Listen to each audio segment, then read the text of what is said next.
لوگوں لیکن بات یاد رکھو، جب قول رسول آ جائے، اللہ کی وحی آ جائے، اللہ کی وحی ہوتی ہے قول رسول بھی، نبی اپنی مرضی سے بولتے ہی نہیں۔ جب اللہ کا حکم آ جائے عقل نہیں چل سکتی، منطق نہیں چل سکتی۔ آپ کو جتنی مرضی چاہے عقل کی کوئی بات اچھی لگے، اپیل کرے، جہاں پہ قال اللہ قال رسول کی بات آ جائے آپ نے یہ عقیدہ بنا لینا، بس اب ہم عقل کو نہیں دوڑائیں گے۔ افسوس اور دکھ کی بات ہے نا، کسی کو تان و تشنیع کرنا مقصود نہیں۔ نبی کریم صلی اللہ علیہ وسلم پے در پہ 10-13 برس ایک ہی عمل، نماز کو سینکڑوں ہزاروں صحابہ کے سامنے پڑھتے رہے۔ ایک دفعہ حج کیا، وہ سارے اعمال محفوظ ہیں۔ ایک دفعہ زندگی میں کوئی عمل کیا، وہ سب محفوظ ہے۔ 13 برس 10 برس جس نماز کو ہر روز سینکڑوں ہزاروں صحابہ کے سامنے ادا کیا، تم نے اس کو متنازع بنا لیا۔ تم کہتے ہو وہ محفوظ نہیں، ایسے بھی تھی ویسے بھی تھی، اور لوگوں ویسے بھی تھی کی بھی کوئی دلیل ہونی چاہیے۔ اللہ کی قسم جب قول رسول آ جائے گا، حدیث رسول آ جائے گی، فرمان رسول آ جائے گی، ہماری آنکھیں جھک جائیں گی، ہم مان لیں گے۔ لیکن اگر ہم یہ کہیں گے کہ ہمیں منوانا ہے، یا رب کا قرآن لے کے آؤ یا مدینے والے کا فرمان لے کے آؤ، ہمیں اس طرح نہ مناؤ کہ ہمارے امام صاحب نے کہا ہے، ہمارے پیر صاحب نے کہا ہے، ہمارے فقیہ صاحب نے کہا ہے، یہ کوئی دلیل نہیں، یہ کوئی حجت نہیں۔ لوگوں نبی کریم صلی اللہ علیہ وسلم نے پوری عمر اگر ایک نماز بھی صرف ایک نماز بھی رفع یدین کے بغیر پڑھی ہوتی، مجھے اور آپ کو پڑھنے پہ کوئی اعتراض نہیں، کیونکہ نبی کریم صلی اللہ علیہ وسلم کی ایک مرتبہ کی سنت ساری زندگی اس کو زندہ کیا جا سکتا ہے۔ شیطان نے یہی فلسفہ اٹھایا، انا عقل کی بات، عقل نہیں چل سکتی۔ نتیجہ کیا نکلا؟ انا کا، ضد کا، تکبر کا، فخر کا، قیامت تک کے لیے اللہ نے اس کے اوپر لعنت ڈال دی۔ کبھی انا اس نتیجے پہ آتی ہے، اور کبھی انا آتی ہے کس طرح انسان اپنے آپ کو پسند کرتا ہے، بڑا پسند کرنا شروع کر دیتا ہے، اللہ حکومت دے دیتا ہے اور پسند کرتا ہے، اللہ اقتدار دے دیتا ہے اور پسند کرتا ہے، بادشاہ بن جاتا ہے، لوگوں کا حکمران بن جاتا ہے، اس کے ہاتھ میں زمین کے خزانے اور کنجیاں اور چابیاں آ جاتی ہیں۔ پھر ہوتا کیا ہے؟ ایک دن ایسا آتا ہے، پتہ ہوتا ہے اس کو، لیکن نعرہ کیا بلند کرتا ہے؟ انا ربکم الاعلی۔ فرعون کی شکل اختیار کرتا ہے، انسان ہی تھا نا، پتہ تو تھا، دل میں تو پتہ تھا میں رب نہیں ہوں، لیکن انا اس حد تک مجبور کر دیتی ہے انسان کو، انا ربکم الاعلی، میں تمہارا رب ہوں۔ یہ نہریں دیکھتے نہیں ہو، میرے حکم سے چلتی ہیں، یہ خزانے میری مرضی سے میں تقسیم کرتا ہوں۔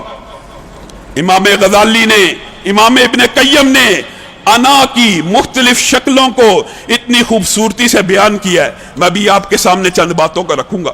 امام ابن حزم کہتے ہیں انا اتنی بری چیز ہے، اعجاب پسندی اتنی بری چیز ہے، خود پسندی، نرگسیت جس کو اردو میں کہتے ہیں، نرگسیت، اپنی ہی ذات کیا انسان اپنی ہی ذات کے محور کے ارد گرد گھومنا شروع کر دیتا ہے، اپنی ہی ذات کو سمجھتا ہے بہت اعلیٰ ہے، بہت افضل ہے۔ امام ابن حزم کہتے ہیں یہ ایسی بیماری ہے کہ اس بیماری میں جو بندہ مبتلا ہوتا ہے نا، وہ اپنے گدھے کو، اپنے جانور کو، اپنے گھر میں پالے ہوئے چپاہوں کو عام انسانوں سے افضل سمجھنا شروع کر دیتا ہے۔ یہ ایسی بیماری ہے، اور ایسا ہوتا ہے آج کل آپ دیہاتوں میں دیکھ لے، کسی چودھری کا کتا مار دو، بھینس مار دو، اس کے بدلے میں انسان مار دیتے ہیں، گویا ان کی انا اتنی بلند ہو جاتی ہے کہ اپنے چپاہوں کو انسان سے افضل سمجھنا شروع کر دیتے ہیں۔ اور انا پسندی کئی مرتبہ آگ میں ایسے لے کے جاتی ہے کہ انسان حیران رہ جاتا ہے۔ ایک نبی کریم صلی اللہ علیہ وسلم نے فرمایا 2 بھائی ہوا کرتے تھے، ایک بہت نیک تھا، ایک بد تھا۔ اچھا بھائی نیک کو سمجھاتا رہا، گناہ سے بعد آ جا، یہ کام چھوڑ دے، نیک اپنی نیکیوں میں لگا ہوا ہے، بد اپنی برائی میں لگا ہوا ہے۔ ایک دن اس نے گناہ کیا بھائی کے سامنے، بھائی کو غصہ آ گیا، نیک شخص کو۔ لوگوں اللہ کی قسم انا کئی دفعہ نیکی کے ذریعے بھی انسان میں آتی ہے، نیکی کے ذریعے بھی حملہ آور ہوتی ہے، میں بڑا نیک ہوں۔ جب انسان کے اندر یہ سوچ آ گئی نا میں بڑا نیک ہوں، اس کا بیڑا غرق ہو گیا۔ تجھ کو نیکی کی توفیق کس نے دی ہے؟ اس رب نے دی ہے۔ انسان یہ کیوں نہیں سمجھتا یہ ہاتھ، یہ ماتھا، یہ پاؤں، یہ جسم، یہ آنکھ، یہ کان، ہر چیز رب نے دی ہے. اگر رب کے سامنے جھکا رہا تو شکر بھی اس کا ادا کرے کہ اللہ تیرا شکر ہے، تو نے مجھے توفیق دی، مجھے نیک بنایا، میں بدی کے راستے کے اوپر نہیں چلا. لیکن ہوتا کیا ہے، اپنی نیکی میں فخر آ جاتا ہے. بھائی نے کہا برائی کرتا ہے، واللہ لن یغفر اللہ لک، اللہ کی قسم اللہ تجھے کبھی معاف نہیں کرے گا، میں تو تجھے تبلیغ کر کر کے تھک گیا ہوں. نبی کریم صلی اللہ علیہ وسلم نے ارشاد فرمایا، آسمان کی بلندیوں تک یہ آواز پہنچی، اللہ نے عرش سے کہا من ذلذی یتعلی علی، یہ کون بدبخت ہے جو رب کے اوپر بھی رب لگ گیا ہے، جو رب سے بھی بلند ہو گیا ہے، جو رب کی رحمت کو بھی پابند کرنا چاہتا ہے. من ذلذی یتعلی علی، جو اللہ کے اوپر بھی اپنے حکم نافذ کرنا چاہتا ہے. جا پوری کائنات کے انسانوں کو نبی کریم نے یہ پیغام پہنچایا کہ نہیں؟